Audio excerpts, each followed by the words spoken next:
Every second, somewhere in the observable universe, a star explodes. These are supernovae. And for decades, one of the biggest questions in physics was, why do some stars go quietly into the night, while others detonate with the force of 1 trillion nuclear bombs? The answer lies in a number. A specific, almost magical number calculated by a 19-year-old Indian physicist on a steamship voyage to England. His name was Subrahmanyan Chandrasekhar. And the number is now called the Chandrasekhar limit. Today, we're going to explain exactly what that limit is, why it matters for the life and death of stars, and how it unlocks the secret of the most powerful explosions in the universe. Please support this channel by just subscribing. That would mean a great help. Let's start at the end of a star's life.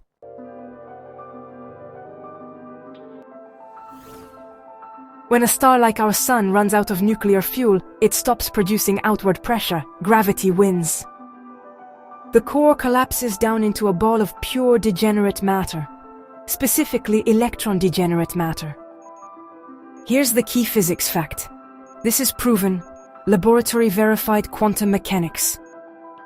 The Pauli exclusion principle states that no two electrons can occupy the same quantum state at the same time. They refuse to be compressed into the same space. Think of electrons as a crowd of people. They can be packed tightly, but they push back fiercely if you try to crowd them further. In a dead star core, this electron pushback creates an outward pressure called electron degeneracy pressure. It's what holds up a white dwarf, the Earth-sized remnant of a dead Sun-like star. No fusion is happening, pure quantum pressure versus gravity. In 1930, a 19-year-old Subrahmanyan Chandrasekhar asked a simple, dangerous question: is there a limit to this electron pressure? Using Einstein's special relativity and quantum statistics, Chandra calculated what happens as you add more mass to a white dwarf. He found something shocking. Normally, if you add mass, the star shrinks, the electrons get squeezed harder and they push back harder, stable. But Chandra realized, as the star shrinks, the electrons must move faster to avoid each other. At very high masses, they approach the speed of light. Here's the critical result. When he plugged in the numbers, he found that at a specific mass, the required electron speed to prevent collapse would exceed the speed of light. That is physically impossible. Nothing can go faster than light. Therefore, electron degeneracy pressure has a maximum strength. Above a certain mass, it fails completely.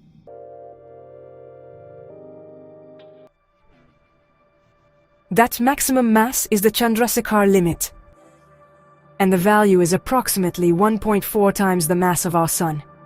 Let's be precise. For a white dwarf made of carbon and oxygen, the most common type, the limit is about 1.39 solar masses. If the core is different, the number shifts slightly, but the accepted standard is 1.4 solar masses. If a white dwarf has a mass less than 1.4 suns, gravity and electron pressure reach a happy equilibrium. The star cools down forever. It becomes a black dwarf trillions of years from now. But if a white dwarf's mass exceeds 1.4 suns, either because it was born heavy or it steals gas from a companion star, electron degeneracy pressure collapses. The balance breaks permanently.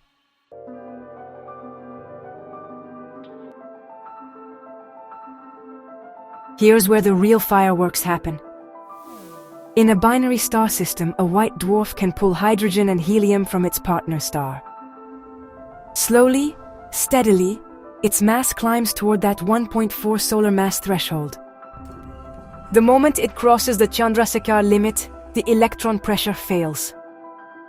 Gravity instantly crushes the star from Earth size to something the size of a city in just 1 second. This compression ignites runaway carbon fusion throughout the entire star simultaneously. Unlike a normal star, which fuses fuel slowly, this is an uncontrolled thermonuclear bomb. The entire white dwarf detonates in a Type Ia supernova. Here's the beautiful part.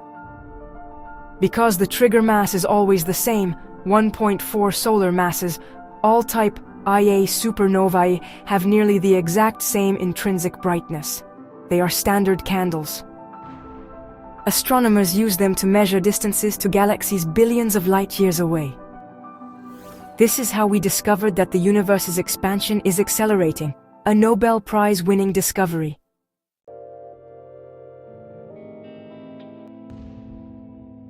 So what happens to cores heavier than 1.4 solar masses that aren't white dwarfs? If a star's original core is between roughly 1.4 and 2.16 solar masses after a normal supernova, gravity crushes electrons into protons. You get neutrons. And neutron degeneracy pressure takes over. That's a neutron star, a city-sized object with the mass of a sun. Above about 2.16 solar masses, the Tolman-Oppenheimer-Volkoff limit neutron degeneracy pressure also fails. And you get a black hole. The Chandrasekhar limit is the first rung on this ladder. It's the dividing line between a peaceful white dwarf and a stellar cataclysm.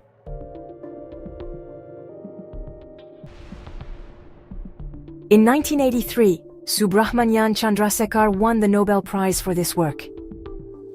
He figured out the maximum mass of a dead star using nothing but a pen, paper, and the laws of physics on a boat journey from India to England. He was 19 years old. The Chandrasekhar limit is not a theory, it's a proven observable fact. We've weighed dozens of white dwarfs, none exceed 1.4 solar masses. And every time a white dwarf reaches that limit, somewhere in the universe, a supernova confirms his calculation. So the next time you see a distant supernova, remember, you are watching a star cross a simple, universal limit. 1.4 times the mass of our sun, the Chandrasekhar limit. Thanks for watching. If you want more physics that changes how you see the cosmos, consider subscribing.